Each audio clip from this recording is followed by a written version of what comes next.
In a world where the cameras on our smartphones are getting better and better every single year, all you really need to take high quality video is some sort of smartphone. But at the same time, we have so many companies coming out with tripods, mics, lenses, lights, stabilizers.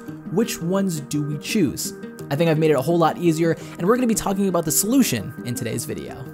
Hey, what's up guys, Aaron here, and welcome back to another video today on the channel. Now, what is going to be the solution to the problem that I'm talking about? And it actually comes in this small black box right here. Now, this was actually sent over to me by my friends over at MovoPhoto, and they are actually calling this the world's first complete smartphone video kit. But what does that even entail? Well, everything in this box. Now, full disclosure, they did send this over to me to test out a little bit and give my thoughts to you guys, and I wouldn't personally recommend anything that I didn't use every single day that myself, and I've used this like the past 4 days, and I'm gonna show you exactly why. Before we get into the actual review, if you wanna find out some more information about the SmartCine, then you can click the first link down in the description, and if you sign up there, they'll actually notify you when this goes live on Kickstarter, so you can be one of the first on there to pre-order. So what comes in this package? So first of all, we're gonna have the main section of the SmartCine, which is gonna have a lot of different moving parts. Obviously, it's gonna have the ring light that you can see we can turn on and off. It has the section where we can screw in one of the 2 lenses that it comes with. On the back, we have an adjustable little screw that we can fit multiple different smartphones in, which I've tried it with all the ones that I have, and it's worked with every single one. The stereo mic on top, and a bunch of different switches and modes that we'll talk about later in this review. Comes with a hand strap, so if you're clumsy like I am, you're definitely gonna wanna include this in your setup, as well as this little handle. So what we can do is we can actually thread it through, put it right on like this, make sure our hand goes through, tighten it up, and if, let's say we're filming, we drop it, it's not going anywhere. The SmartCine also comes with a couple different lenses that you can screw directly into the product. We have the wide angle lens as well as the fisheye, which we'll test those in just a second. It's gonna come with a couple different cables. So we have a USB cable so we can go ahead and charge the SmartCine without worrying about batteries or anything like that. And also a 3.5 to 3.5 cable, which is gonna connect the phone to the mic that's at the top of the SmartCine. But make sure that if you are an iPhone user that doesn't have the headphone jack, then you're gonna wanna have the dongle that comes with the iPhone, or you might have to even purchase one of those if you lost it like I did, and I had to buy this specifically for this review. So let's dive in a little bit deeper into each of the parts that come with the SmartCine and why I think this is like revolutionary for those of you that want to take your iPhone videography to the next level. So first of all, obviously this heavy, like if you can feel this, like there's some weight to this handle on here, but the cool part about this too is at the bottom of the SmartCine as well as the bottom of the handle is a regular place to plug in, or let's just say you want to connect like a regular tripod, or what I was experimenting with was the Gorilla Pod, is you can just connect it directly to there and you can put it on a regular tripod, right? At the bottom of the SmartCine, we have a USB cable input, so we can go ahead and charge this just from a regular wall outlet. And trust me, I have a mic that connects to my camera that there's been multiple times where I forgot to charge it or forgot a battery, or the battery dies, and I don't even know until halfway through the video, and then half of the footage isn't even usable. So I'm glad that I'm able to charge this, so it charges the light as well as the microphone. Up at the top, the stereo microphone, so a couple different settings on there. On the left side, we have a headphone jack, so you can actually listen to what's happening live. So let's say you're doing an interview with somebody, you can hear exactly what the microphone is hearing. So let's just say there's too much background noise, there's too much wind, you can tell the person that you're interviewing to stop, and then they can go ahead and start once you can hear that it's a little bit better. Over on the right side, we have the line out, so this is going to be where we plug the microphone cable, but you need to make sure that when you're using the microphone cable, you use the right one on the right side. So one is an input, one's an output, obviously, and I didn't figure that out the first time, and I was like, why isn't this working? But one side is clearly labeled microphone and the other side is clearly labeled smartphone, so make sure you have those going in the right direction. Speaking about some of the inputs on the microphone, on the back we have a couple different switches. We have the on switch for the mic, we have a low cut filter, which we'll look at some examples in just a second, and we have a 0, which is regular for the mic, as well as a plus 10 decibel if you are a little bit of a lower talker, or let's just say you want to project a little bit more. But let's jump into some of the samples here. This is a test of the on-phone audio. This is the iPhone 10. There's some wind going on, so you can probably hear a little bit of that, as well as some airplanes and some cars in the background.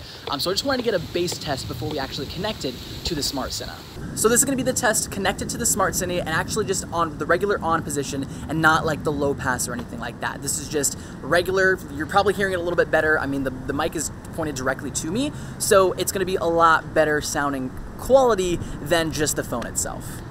So now we're switched to the 10 decibel setting, and this is for people that maybe don't project as much and kind of have like a softer voice. This might be better for you, but for me, you're probably hearing me like really, really loud, but I'm gonna keep it exactly how it's coming from camera, and I won't edit it or anything like that. Right now we're on the regular flatline setting, so this is without it trying to take out any of the noise, and we switch it to the low cut, and you might be able to hear a little bit different. So right now we're testing with the low cut, and right now we're back to the regular.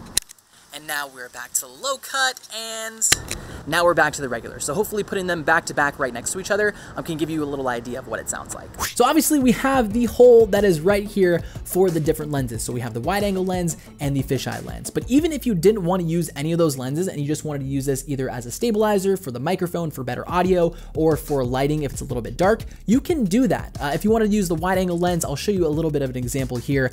So if you put the wide angle versus just no lens at all, you can see that we obviously have a wider picture. We can see high or more of the top, bottom, left, and right. We can see more of the sky in this picture specifically. And then when we put the fisheye lens on there, you can see that we have just like that regular fisheye effect. Obviously, it's a little bit more wide angle, and you can see the black parts that are around the video, just like that, you know, old school skater boy look of the old school skating videos that we used to know and love. Or at least me personally, because I used to be a skater boy. Anyway, like we talked about a little bit earlier, we can fit a lot of different devices on here. So we can screw this all the way down for a smaller phone, let's just say like an iPhone 5, 5S, or we can open it all the way up to, let's just say like one of the new iPhones that are coming out, as well as maybe like the Plus model phones. And then we can also move this up and down, but I've figured out that it kind of just comes down to testing. Like some cameras, like you need to move this up or down or left or right, or you move the phone left or right, but you just have to make sure you open up the camera and make sure you kind of position it to where it looks best and you're not getting any of the sides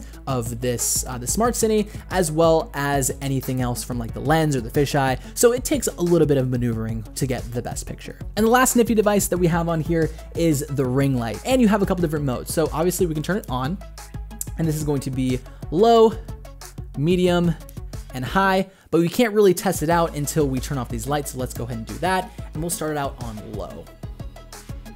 Turning it on to low, you probably can't really see much in my dirty room, but when I flip it over to me, hopefully you can see me a little bit better. So this is the low setting, this is the medium setting, and switching it over to high. So if you're at a place where it's super dark, in a dark alley for some reason, you want to take a vlog, or if you're like a concert or a club and you want to get some really awesome footage, then of course you can just throw this on, make sure that it's charged, and get some high quality lit pictures. Now, does this stabilize your footage? The quick answer is no, but it does give you a little bit more control when you're holding it. So when it's connected on here, you can use two hands and you can physically hold it and make sure it stays steady, but it doesn't give you a steady shot like it would with like a stabilizer. But I mean, it gives you more control than physically holding your phone like this, or like, let's say you have a pop socket and you're holding like that. Like this, you have more control, you can hold it and make sure that it stays steady. In a nutshell, that is the MovoPhoto SmartCine. Now, if you wanted to find out some more information about this, where you can get it, where you can pre-order it, and actually back it on Kickstarter,